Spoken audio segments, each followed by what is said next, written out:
Hey everyone, Mark Frattini here, your local San Diego realtor. Today I want to share a few tips with you when you're house hunting in San Diego. All these tips are really useful whether or not you already live in San Diego or maybe you're looking to move here from out of the area. Some of these tips you may have heard of before, and I bet there's a few in there that you've probably never heard of. If you have any specific questions when it comes to buying a home, please leave it in the comments below or feel free to reach out to me anytime.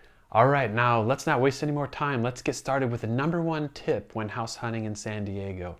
And the first, and one of the most important things you need to do is you need to decide on an area or a neighborhood. San Diego is a fairly large county, and depending on where you live, can really have a big effect on what your commute time is. Now, if commute time is important to you, you're going to want to make sure to do the drive several times during the day at which you will be commuting, just to make sure that you're okay with the time. Some people might be okay with a 45-minute drive, and others may want a 15 to 25-minute drive.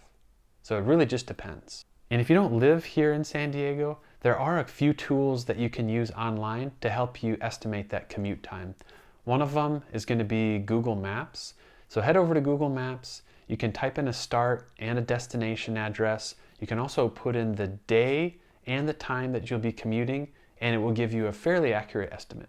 Another big consideration to take into mind when you're choosing an area in San Diego is going to be the school district. The school district is one of the biggest determining factors for families, especially those that have kids. And I would recommend that even if you don't currently have kids, to take this into consideration, as it will really affect your resale value. And also, if you do plan on having kids in the future, you don't want to have to pick up and move because you're not happy with your current district. A lot of the schools offer tours at various times of the year. So reach out to the school and see if they have any tour times. And when researching the schools, it's really helpful if you have a specific home address.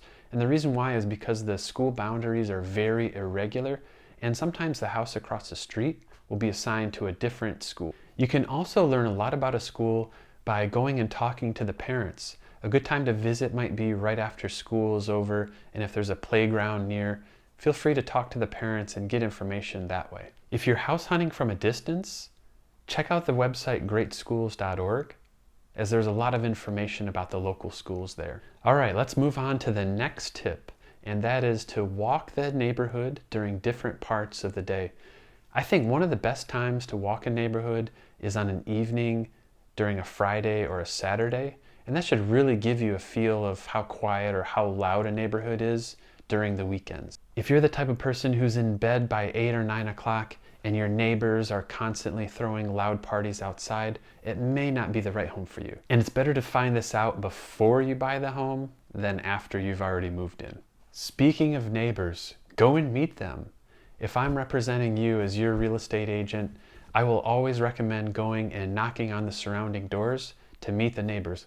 A lot of times the neighbors will tell you everything you want to know and a lot of things that you didn't want to know about the owners who you're buying the house from. Now, there's obviously a lot more that goes into buying a home in San Diego, so leave some comments below if you'd like to see some more detailed tips. All right, now that you have the neighborhood picked out, it's time to go look at some homes. Now, as a home buyer, going to look at homes is one of the most exciting parts of the process. One of the very first things that you're going to want to do before you start looking at homes is to get pre-approved by a bank. And the reason why you want to have this pre-approval done before you start looking at homes is because, for an example, if you find your dream home on a Friday evening, only to find out they're going to be reviewing offers Monday morning, it's not going to give you enough time to get that pre-approval letter to submit with your offer. For any offer in today's market to be taken seriously, it's going to need to have a pre-approval letter included with it. All right, now the last tip that I want to share with you for searching for a home in San Diego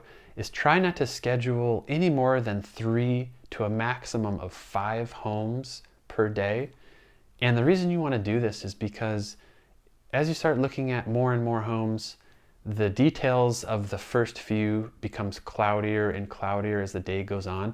And after a while, all the homes just sort of start running together. This is why I usually recommend that you take photos of each house and jot down some notes about things that you like and what you didn't like. That way you can go back and reflect on them later in the day. There's even some checklists that you can use online as an example of different things that you can sort of check off and make notes as you tour homes. Well, that wraps up those couple of quick tips. I hope you found this guide helpful if you're searching for a home here in San Diego. Please feel free to leave a comment below or feel free to reach out anytime. I'd love the opportunity to be able to help you. And as always, thanks again for watching. Make sure to hit the like and the subscribe button below. All right, San Diego, I hope you have a great day, and I'll see you on the next one.